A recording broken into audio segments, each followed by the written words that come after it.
The movie unfolds in the year 2071 in the city of Moscow. The surroundings depict how the planet Earth has greatly suffered from the intergalactic war fueled by Cherno, an evil scientist who dreams of conquering the entire universe. He is regarded as the most dangerous prisoner, turning his experiments as weapons that threaten lives. 20 years after the war, the humans, also known as Earthlings, still face hardships and struggle to sustain their basic needs. Anton, a young male Earthling, waits in a long line of humans to refill his water supply when a mysterious figure from the shadows intentionally manipulates a metal pole to collapse from behind him. Anton manages to evade the falling pole, but it creates a commotion in the area. The humans in line stare at him in dismay, accusing him of being plagued by bad luck out of the annoyance at the continuous accidents involving him. Meanwhile, the mysterious figure who turns out to be Cherno's daughter, Valia, reports back to her father in his gigantic spaceship-turned-prison. Valia's consistent failed attempts to stimulate Anton's DNA upsets Cherno. His latest invention, called the protogene, a combination of unique cells, is about to run out. The last remaining protogene is revealed to be within Anton's DNA, and it serves as the only key to his freedom. As a result, Cherno continually pressures her to keep on pursuing Anton and kill him for good, to which Valia feels heavily burdened. While Cherno's prison resides in the Earth's deep underground, another huge spaceship hovers right above it inside the city. This spaceship is displayed as a dandelion-shaped stadium that caters to a high-risk flying sport known as Cosmoball. In this sport, intergalactic teams of 4 must kick the destructive ball of energy called Wave Eater 5 times to open their opposing team's goal and score a point. 3 gifted humans, Fan, Natasha, and Pelly, make up the Team Earthlings, in which they all skillfully strike their opponent's goal open amidst being outnumbered. The game is broadcasted everywhere above the skies of the Earth in big holographic scenes, serving as the humans' greatest source of entertainment. On the contrary, Anton is frustrated at the impact brought by Cosmoball to the humans. He calls them out for being too immersed in a game when there are far better things to focus on, such as getting a job and dealing with hunger. Back in the stadium, the Earthlings and their current opponent, the Ferocious, both succeed at opening their opposing goal zones. Stan, a star player of the Ferocious, strikes a goal and they take the lead against the Earthlings by 1. In fact, the Wave Eater is one of Cherno's inventions. In the midst of transporting another Wave Eater to the playing field, Cherno successfully intercepts the transfer and instead tosses the wave towards the machines. A few machines smash to bits, severely injuring the guards in the process. This urges Bello, the head of the Galactic Cosmoball League, to momentarily halt the game and inform the players about the sudden technical difficulty. The guards regain control of the Wave Eater, and the game resumes as soon as the ball reaches the playing field. Though the game ends in a draw, it is the first time in history that the Earthlings triumphantly make their way to the finals, earning a loud cheer from the human spectators in and out of the stadium. Cherno, on the other hand, shouts in anguish at the sight of his creation turning into lumps of rock. The night emerges and Anton comes home to his sick mother. He finds out that his mom has been lying about her medical supply and pretends to be fine. Anton rushes to the pharmacy, where he comes across a young woman named Anya. The two of them break into the pharmacy to steal some food and medical supplies, but the alarm immediately catches the attention of the police.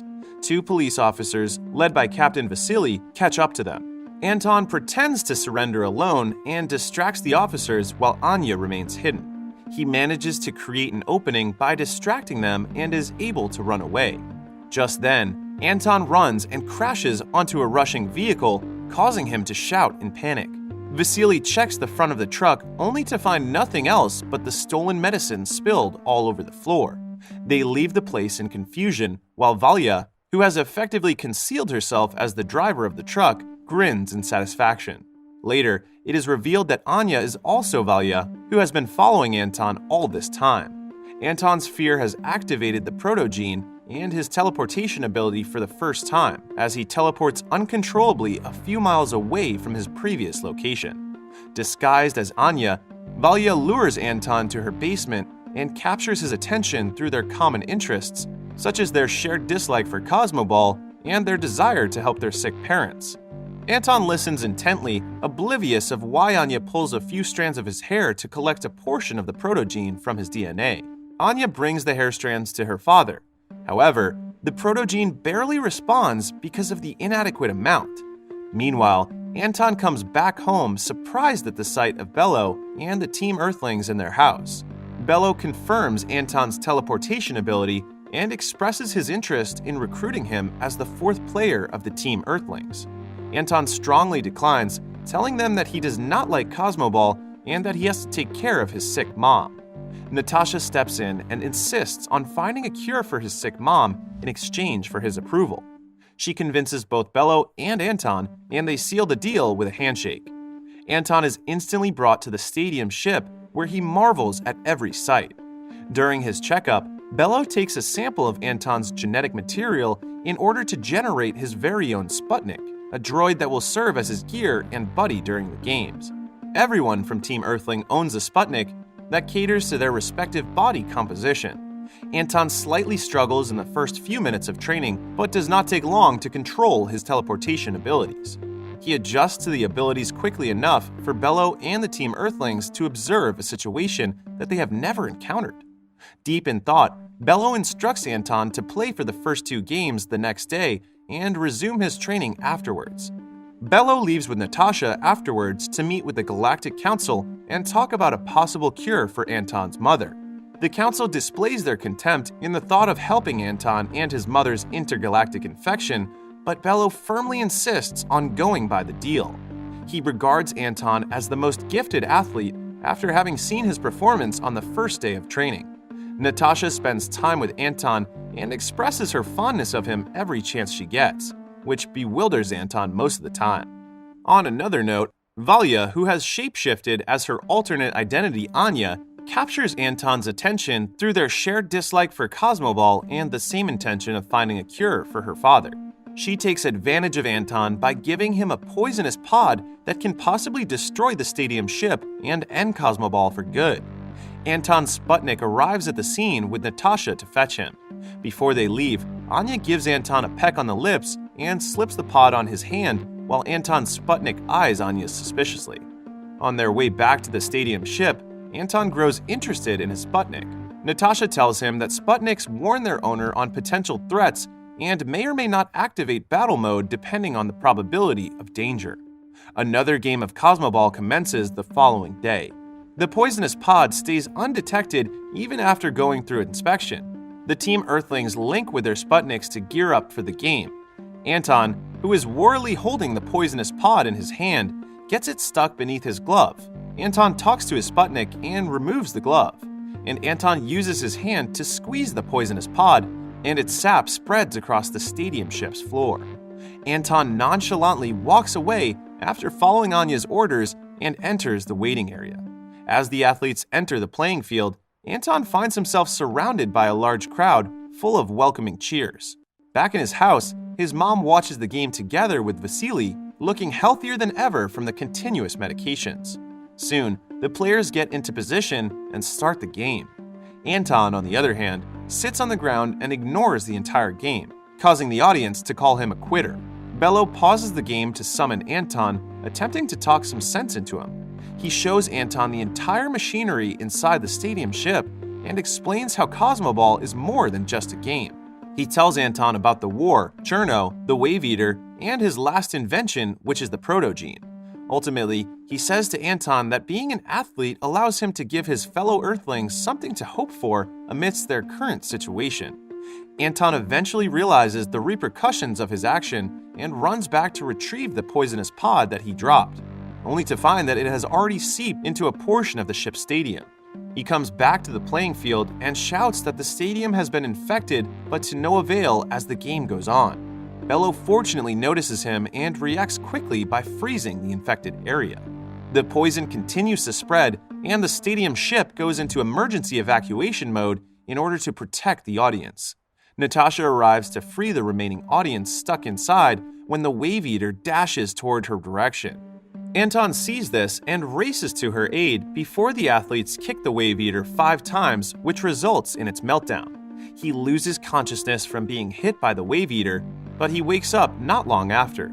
Then he immediately goes to confront Anya in her basement, yet as soon as their eyes meet, she stuns Anton and shows him her true form as Valia while confessing her admiration towards him. Even so, she is disappointed in him for not completely destroying the stadium ship and begins to collect a moderate amount of protogene in his DNA before leaving him unconscious.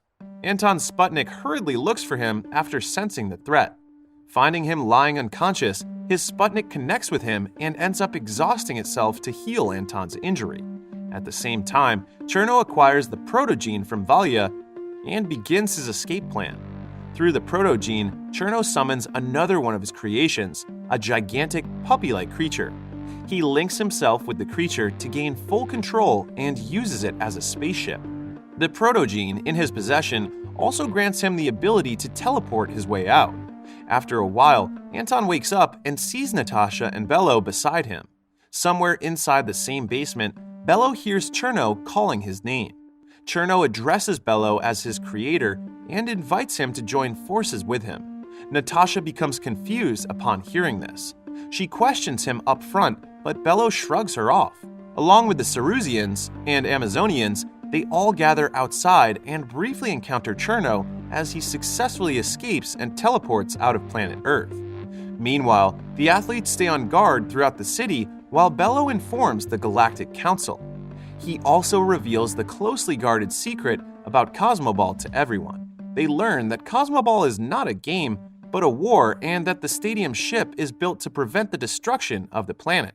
Back in his home, Anton's mom comes to tell him that the athletes are leaving for the war against Cherno, but Anton lies down wearily and disheartened from the events around him while holding his Sputnik in his embrace. His mom turns to comfort him, saying that on planet Earth, people make mistakes all the time, but there are strong people who try to fix the mistakes they've made. Simultaneously, Bello holds another meeting with the Galactic Council about their plan of action, when Natasha suddenly enters. Natasha is still bugged by what she heard. She persistently asks Bello why Cherno addressed him as his creator. Bello is left with no choice but to explain to her that Cherno is the greatest failure as a fellow scientist. He says that Cherno was forged in his image. He admits his mistakes, thinking that Cherno would assist him like the Sputniks do. He has given him feelings, but has failed in shaping those feelings. Bello and Cherno's falling out has led to the banishment of Cherno and has resulted in the events of the Intergalactic War 20 years back. Outside the planet Earth, Cherno prepares to fire his newly created Wave Eaters from his ship. He reunites with Valia, instructing her to prevent the athletes from leaving the Earth as long as she can. The huge battle ensues immediately after Cherno sends a succession of Wave Eaters to the surface of Earth. At the same time, Fan, Peli, along with the members of the Cerusians and Amazonians, spread out in different positions outside the city in anticipation. They continuously kick at the incoming Wave Eaters, tossing it towards each other to complete the 5 strikes. Outside, the ships of the Galactic Fleet set up a trap for Cherno and his ship through the supervision of Bello. Cherno, on the other hand, nullifies the trap and destroys the ship single-handedly, which is watched by Bello and Natasha in torment. Using the stadium ship, they continue their pursuit on Cherno. In the midst of destroying the Wave Eaters, the athletes begin to feel fatigue. Stan is on the verge of overheating while Fan is injured from being hit by the Wave Eater. Despite that, they push forward. The impact of their swift strike causes some buildings to crash in some areas of the city. It is when Anton alarmingly gets up and witnesses what is happening. He talks earnestly to his Sputnik and fully establishes their connection. Anton later calls his Sputnik's name Mowgli, which finally awakens it. Anton heads out to assist Fan and Peli. He brings injured Fan to safety with the help of their fellow Earthlings. The residents of the city of Moscow find shelter against the falling debris, including Anton's mom and Vasily, who has developed a romantic relationship after hanging out together on several occasions. Up in the sky, 2 Wave Eaters in a row rush towards Anton's direction. He manages to strike the first one, but fails to notice the second one, which drags him towards the ground. He lands safely, but ends up in tattered clothes. His Sputnik, Mowgli, senses the situation and instantly comes to his aid. They happily reconcile and link together, creating Anton's gear for combat. Anton is now able to communicate with the rest of the athletes, and with Mowgli in battle mode, he begins to strike once again in full spirit. He successfully destroys each wave eater with only one hit, impressing the rest of the athletes. On the other side, Bello decides to face Cherno head-on. He gives Natasha full control of the ship's stadium, ordering her to go back to Earth and save the others in case he does not make it back alive. Natasha agrees and teleports with Bello inside Cherno's ship, where they arrive to finally confront him. Bello later shows his true form while facing Cherno.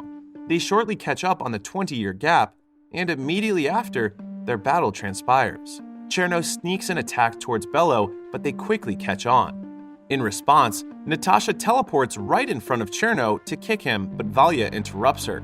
Natasha evades Valya's attack and teleports away. However, Valya captures and stuns her instantly. Cherno aggressively charges at Bello, gloating that he has gotten much stronger than him despite being his creation.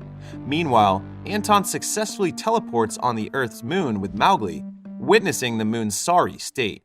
Mowgli's alarm activates, sensing danger nearby. They head towards the area straight away while thinking of Natasha and Bello. In the ship, Bello angers Cherno after he attacks with balls of ice towards his protogenes. Cherno creates a large shield to protect his creation while Bello continuously attacks. Bello slips up a ball of ice right above the shield, where he directly hits Cherno. The ice spreads around Cherno and it freezes his entire body.